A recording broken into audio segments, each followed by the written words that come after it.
I'm Jane Abubakar. I work here at the ASSN Secretariat as the Programs Coordinator.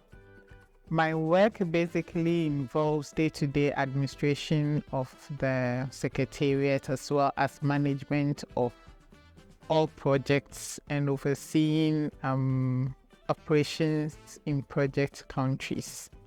I also supervise the staff under me who make up the Secretariat, and that's me in brief.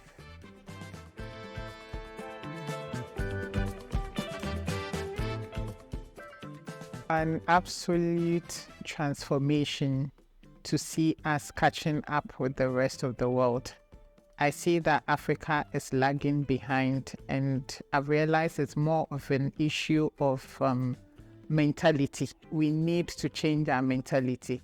How it happens that Africans survive elsewhere where the systems work and they hardly violate rules, they are able to contribute to the development of those nations, and back home they are unable to do same, is a matter of how we think and how we can change our mindsets, and also for our leaders to put in place the structures that will address violations of the rules that we set to transform our societies. Because if we continue the way we are going, 100 years to come will either be worse or retrogress rather than make any progress.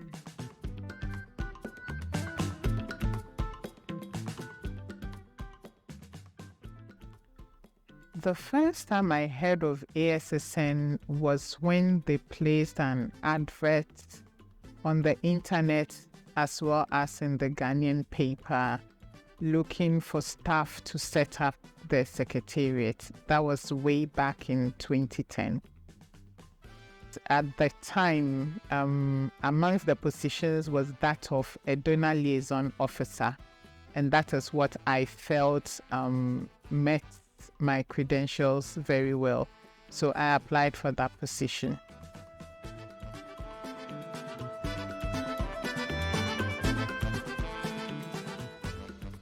ASSN has come a long way along, starting the Secretariat in 2010, even though the institution itself was created in 2003. It then existed as a semi-formal network and was using the then African Security Dialogue and Research, ASDR, as its administrative hub. But when the Secretariat was established in 2010, we came in to change the administration under a grant from DFID for 2 years. I think following from there was no assurance of continued funding, and each time we had to struggle and engage partners before other projects come on board.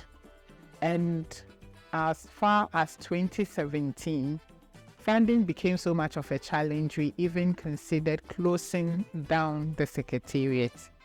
And that was not peculiar to only ASSN, because I realized that other networks that came into existence around the time ASSN was formed had dissolved way back.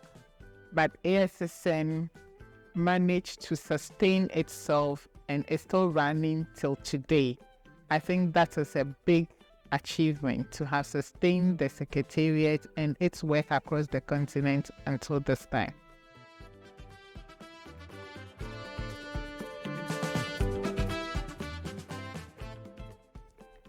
Yeah, challenges everywhere, but peculiar to the ASSN. Sometimes I'm tempted not to address them as challenges because they've offered a learning ground and the opportunity to experience and improve myself immensely. To begin with, I came into administration from the donor liaison role at a time that I wasn't prepared, but my boss, Professor Hatchful, thought that I was the best person fitted for that position, and I've held it since 2014 till date. Other challenges aside the funding issues include management of network members, as well as sometimes demands from the EXCO and all that. I said it's offered a learning ground for me because the background of network members are diverse. In terms of geographical locations, they spread across Africa and beyond. So dealing with these people sometimes is not easy. We've had issues between members and the Secretariat, members and the Executive Committee, but I remain at the center of it all. And till date, I think that managing it diplomatically has been my hallmark. And I'm thankful to the ASSN for the opportunity to have worked in this position all this while and aspire to greater heights till date.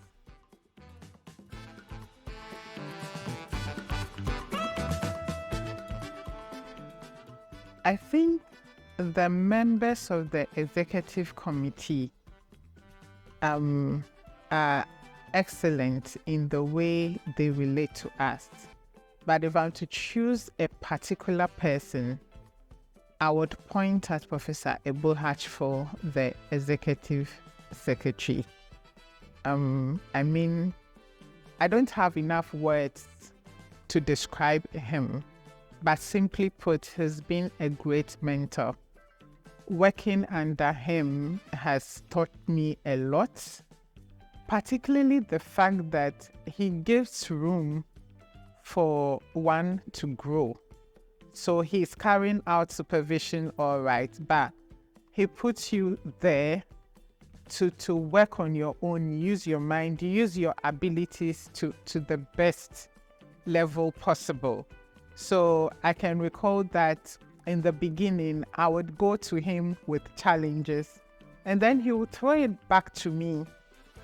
And I realized that early enough. So each time I'm challenged, I bring out my own ideas about how I think the issue could be addressed.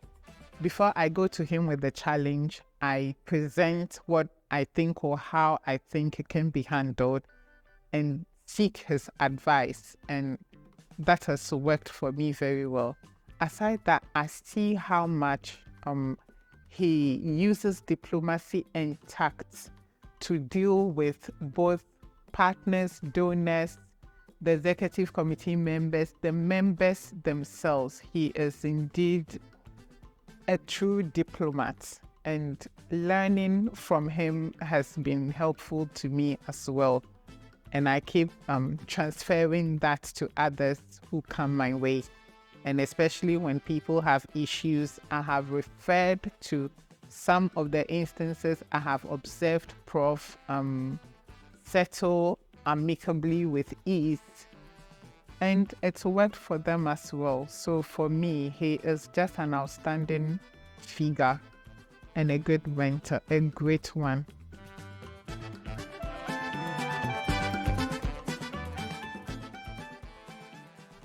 I think there are a lot of such instances, but particularly last year,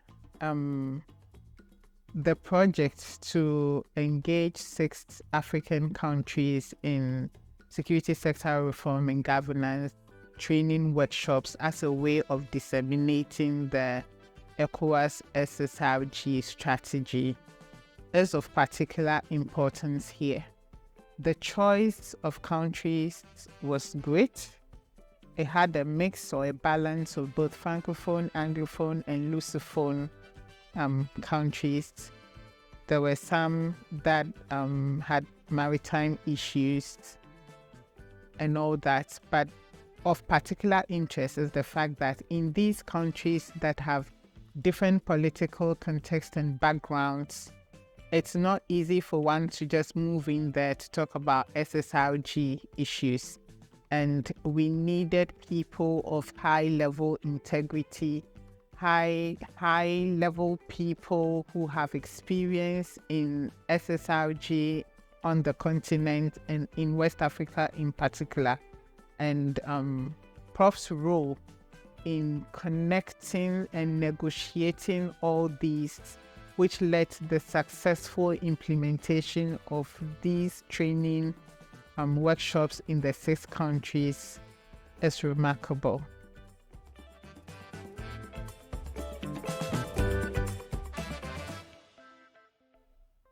I see that ASSN has greater potentials beyond what it is doing now.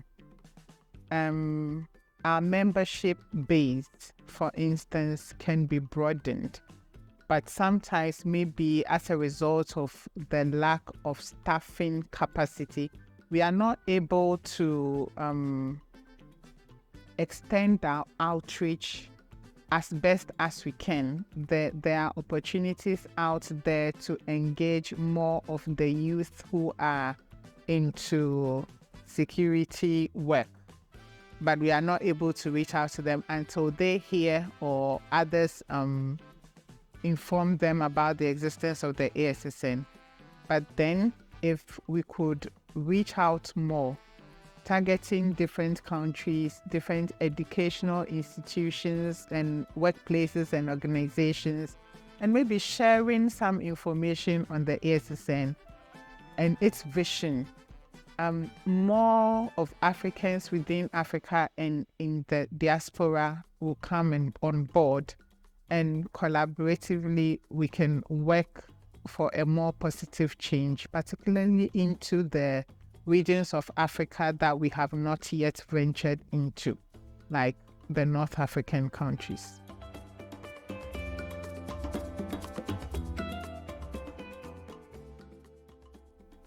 I think that ASSN is worth supporting because throughout its years, it has worked with credibility within Africa and beyond. In terms of impact, there are instances where we don't have to speak for ourselves, but the people we have worked with and for do tell partners that if you want to do this here or elsewhere, please connect with the ASSN. And so that alone speaks for itself well enough that if we want a peaceful world, security is key. And if we're trying to reform security, then it is worth being supported so that we can continue the great work that has been done and extend it beyond where we are at the moment.